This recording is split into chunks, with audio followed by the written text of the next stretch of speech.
Và không để tất cả chúng ta phải chờ đợi lâu hơn nữa, Ngọc Quý xin phép được trân trọng kính mời ông Toni Kristian Eliasz, chuyên gia cao cấp về kỹ thuật số của Ngân hàng Thế giới, sẽ trình bày về nội dung, vai trò của data trên hành trình chuyển đổi số, cũng như một số xu hướng về data trên thế giới hiện nay.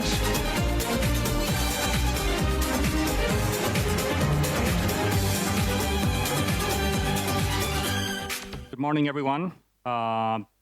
As introduced, my name is Toni Eliasz, Senior Digital Development Specialist based in Hanoi. In our Hanoi office, I've been in Vietnam for the past 6 months. And I really would like to thank the organizers, the city administration, the supporters of this event for giving the opportunity to say a few words on our behalf. Today you have a very good lineup of speakers who will actually help you as business owners to think about how to utilize data in your day-to-day operations, how to make it work for your business. So I thought that you could consider me a little bit more as an appetizer because I will be talking a little bit broader considerations when it comes to data. Something that besides the bottom line, your growing business, you could also be inspirational for the next generation. Why is it really important for the society, for the development, something you can be proud of besides the bank account growing? So unfortunately, I missed part of Madame Trin's comments when I was being given this headset.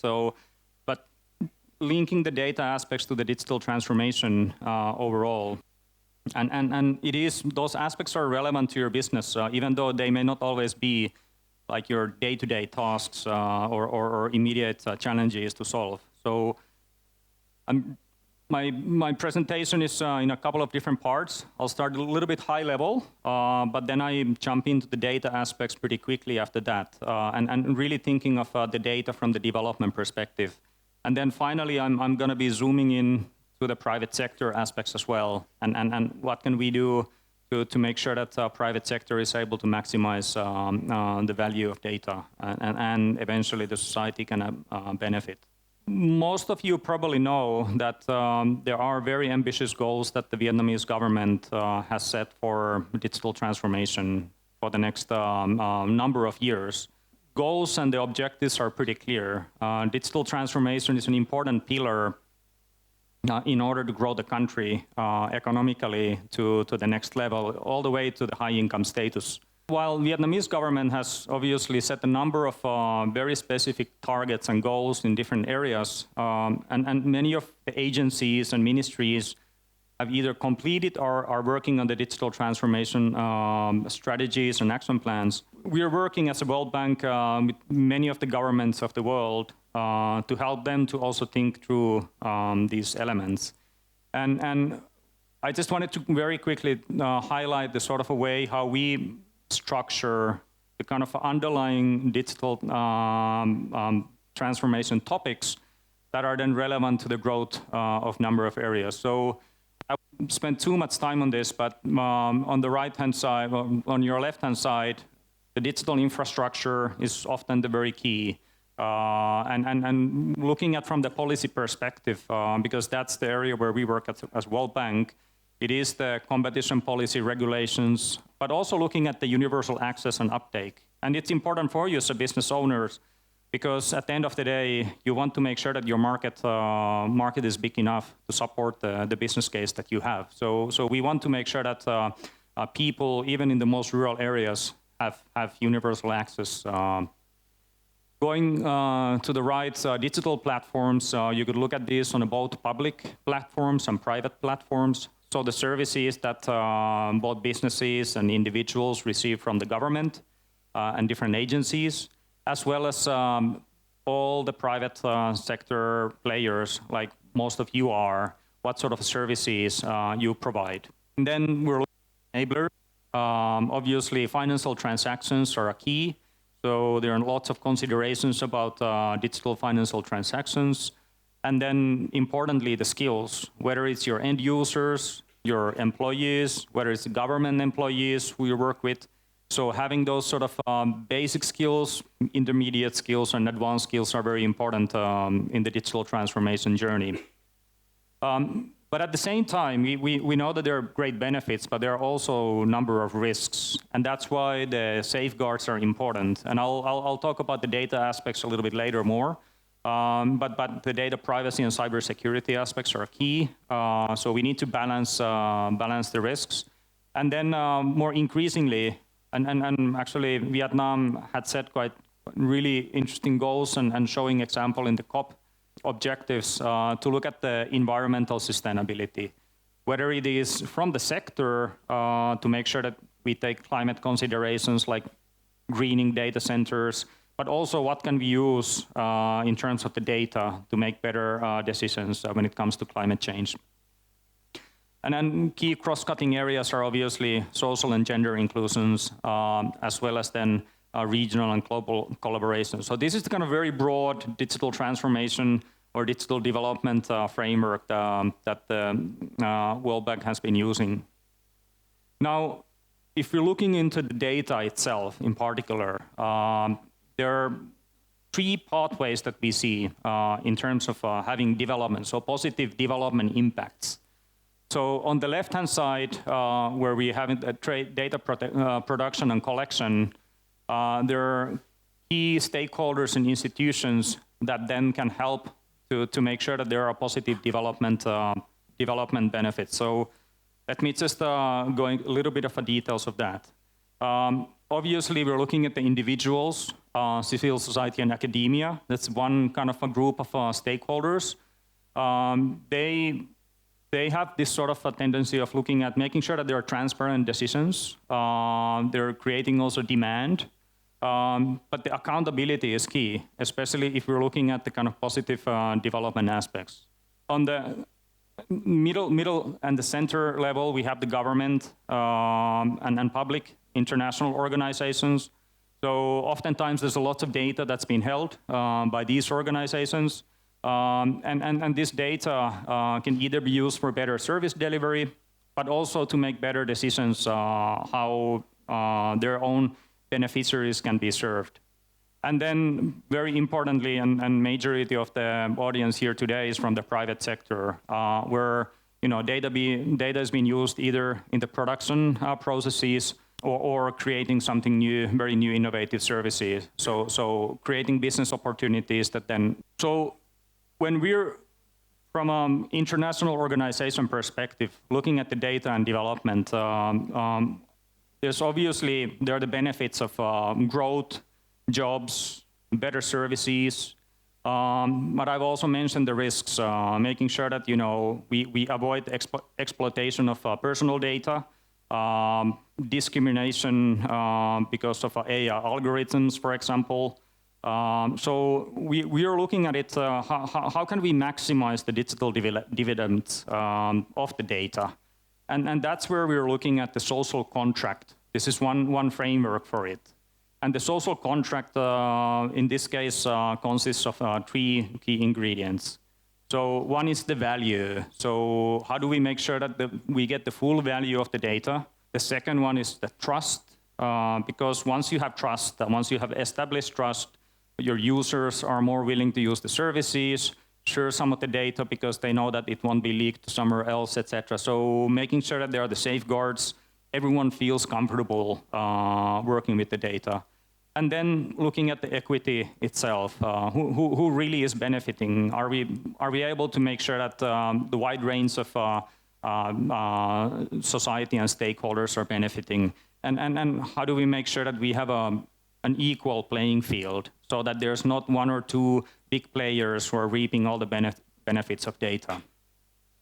And in order to operationalize this social contract, we've been working on the sort of national data ecosystems. What do I mean by the ecosystem? So these are loosely connected system that looks at the legal aspects, policy aspects, institutional aspects, that all these elements that help with the data sharing and reusing. But looking at the trustworthy data, high quality data, and in order to maximize basically the value. And then, as I mentioned, the beneficiaries are not only the administrators, but also the businesses and citizens. So basically, for the data ecosystems, data governance plays a really important role. And in order to have a good framework for the data governance, we've divided it into a number of different elements, and this is quite a few. So I'm just going to point out a couple of them. There's a lot of information of this in our last year's World Development report called "The Data for Better Lives." But the key structures or the policies related to infrastructure, laws and regulations, economic policies, and also then the institutions, obviously.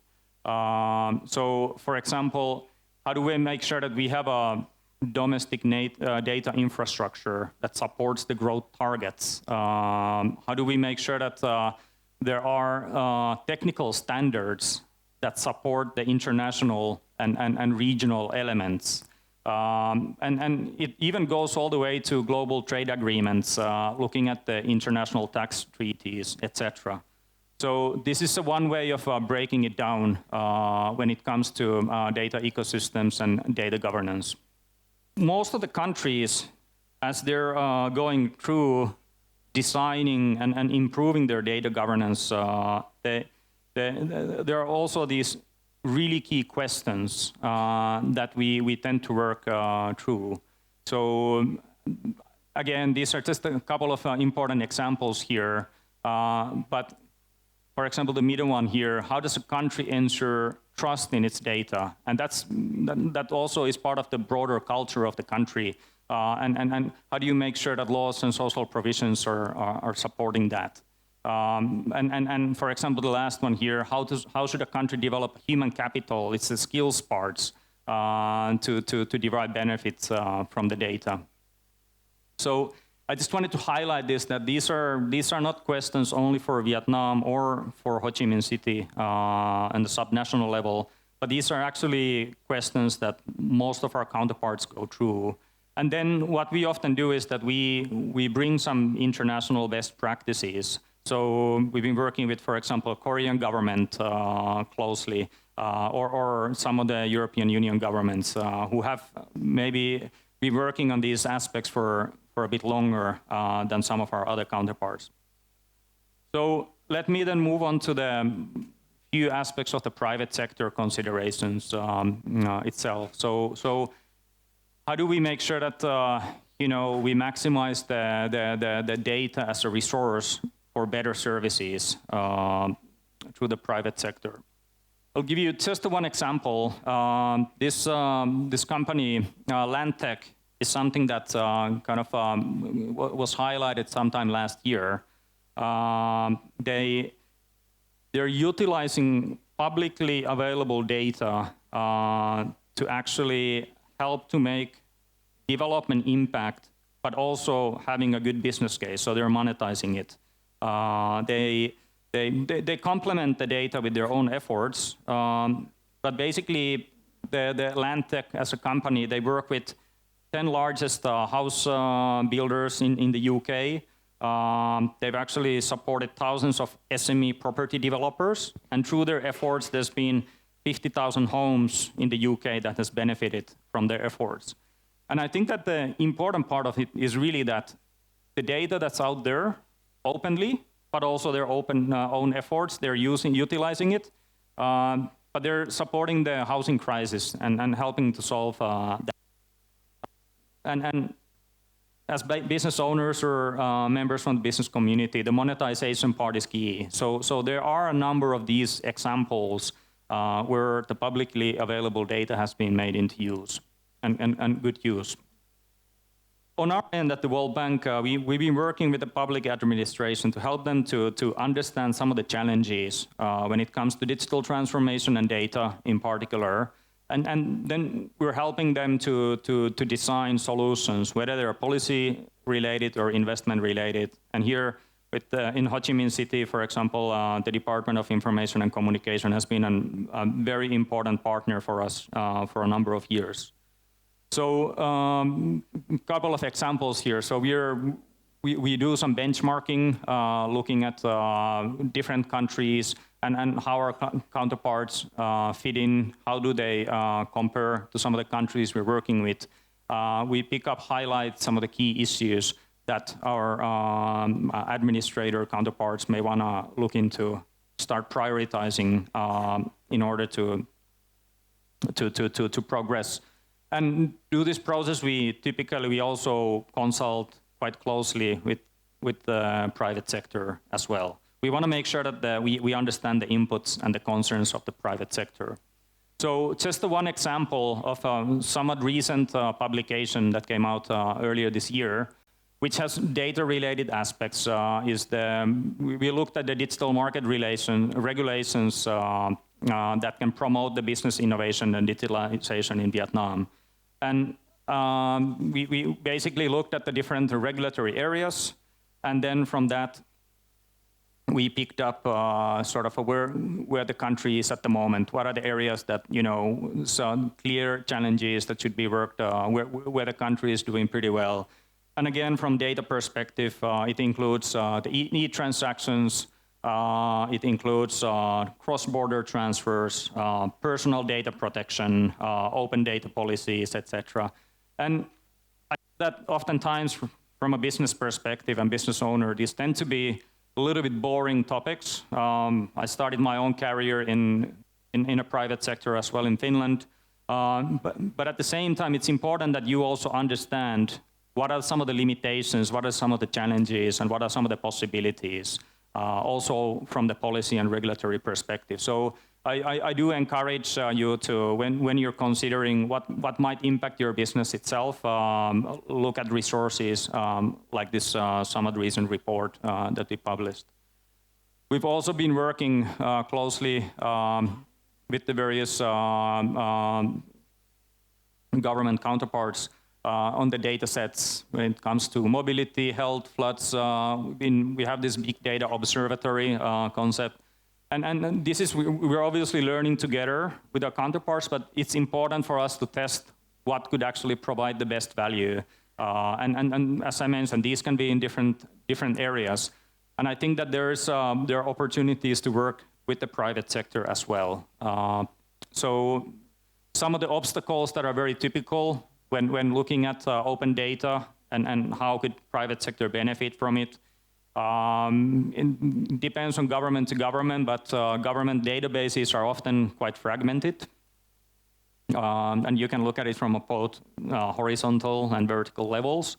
And I think in Vietnam in particular, this hopefully won't be the case in the future. So this is something that we hope to support the journey to make sure that there's less fragmentation.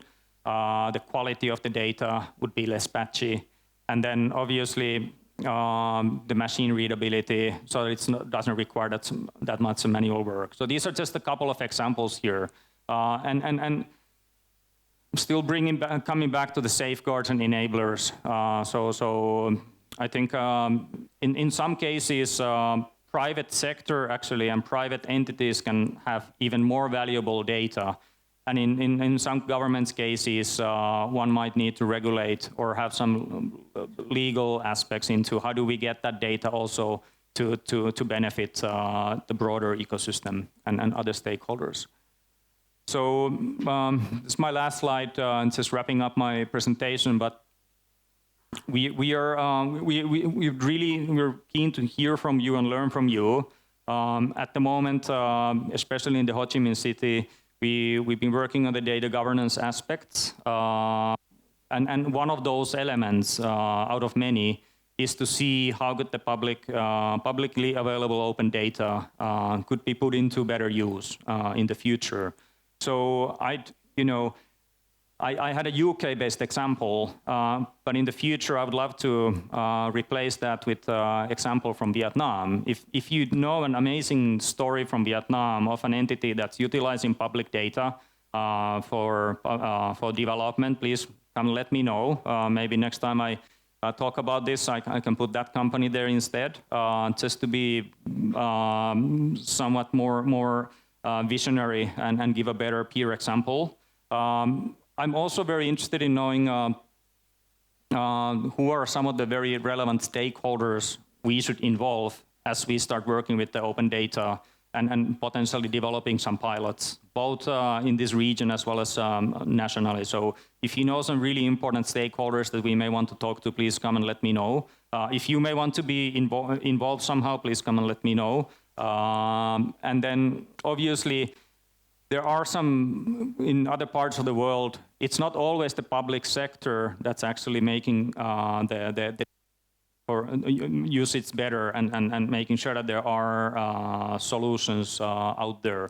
It's sometimes sectors actually nominate the intermediaries. They build data networks, someone who can make sure that even competitors can share data in a way that they don't reveal any of the business secrets, but they share the data for a greater use, because they know that if they share data, maybe 10 other institutions will share data, and they can put it into a value themselves. So if there are these sort of intermediary institutions or networks in Vietnam, I would really like to know, because I'm still learning about these aspects myself. And then Tuesday next week, together with the Department of Information and Communication, we're organizing a workshop and basically looking at some of these problem statements that open data might be able to support. So that's going to be a morning workshop on Tuesday here in Ho Chi Minh City. So if you're interested in this, do let me know, and we'll make sure that you get an invite to that event. As I said, we are very keen to hear private sector inputs in this process as we move forward. So that's pretty much the end of my presentation. As I said, think this as more of an appetizer of something that will hopefully then tune your brain into more technical aspects of how you can put data into better use in your day-to-day work. So thank you very much for this opportunity. Thank you so much for your sharing, Mr. Toni Eliasz.